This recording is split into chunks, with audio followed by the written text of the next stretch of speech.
I said when I was in high school I was never going to go to college. I didn't want to do it. And then I worked a whole bunch of jobs and found out that the real world sometimes isn't so fun. So what really led me up here, though, is that I was working for a company called Schlumberger. It's oil field. And, they laid off a bunch of their employees. They relocated to Denver, and we decided just to move up here so I could go to school. And that was about 5 years ago. So I'm almost there. I'm almost finished it up now. So.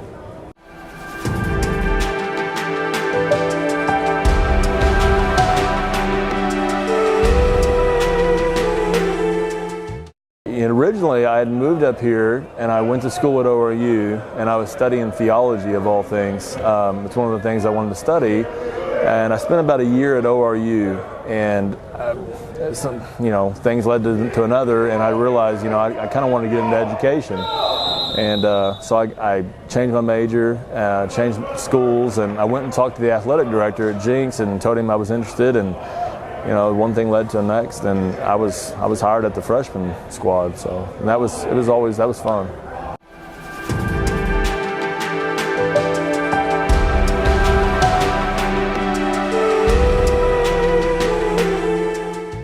I'm working on my special ed degree at MSU right now. I've got one more semester and I'll be finished up over there, and then the plan is for them to hire me in from the long-term sub straight into a special ed teaching job.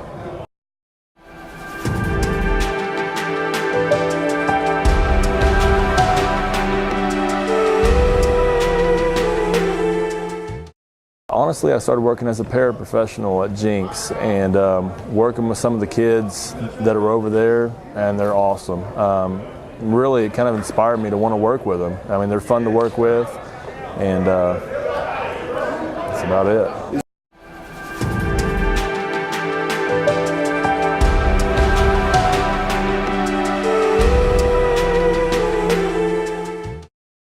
My first year at Jinx, I worked with a kid who had cerebral palsy, and he was fun to be around. Very competitive. We would always mess around. I always tried to convince him that I was taking his girlfriend from him, and so that kind of really got him riled up. But I fell in love with that kid, and really it's fun being around him. Really, you can't come to work and have a bad day when you work with those kids. They're a blessing every day. So.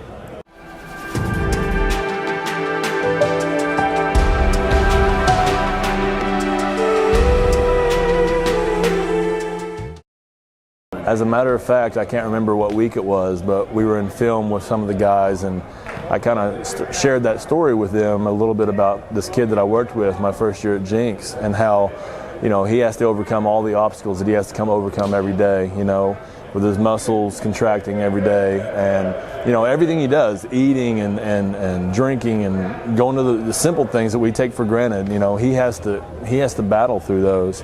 And he does it every day, and he never complains about it. He never whines about anything. He always has a great attitude, and that was the message that I had. Listen, you guys have it so good. Go out and fight your butt off every day, like this kid does. And don't whine and complain about it. Just go do your job.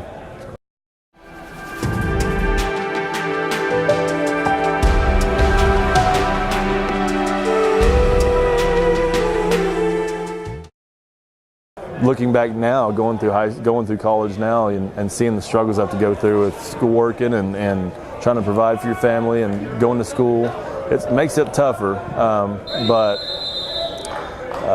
I don't regret anything.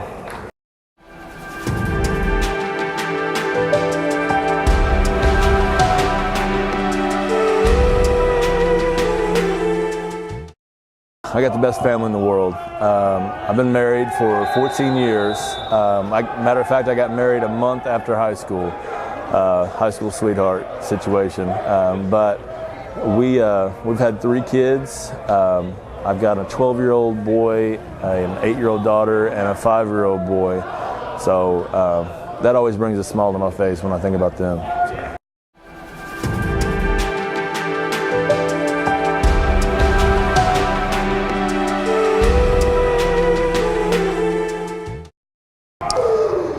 I say this to a lot of people. I already mentioned that I came up here to study theology, but to me, I love the game of football and competing, and that's fun. But to me, having the opportunity to work with these kids is kind of like my ministry. I decided to get out of theology and decided I just didn't want to be that preacher that stands behind the pulpit. But to me, I wanted something that's hands-on. And so having the opportunity to work with these kids and try to show them how a lot about this game relates to life and how we need to approach that.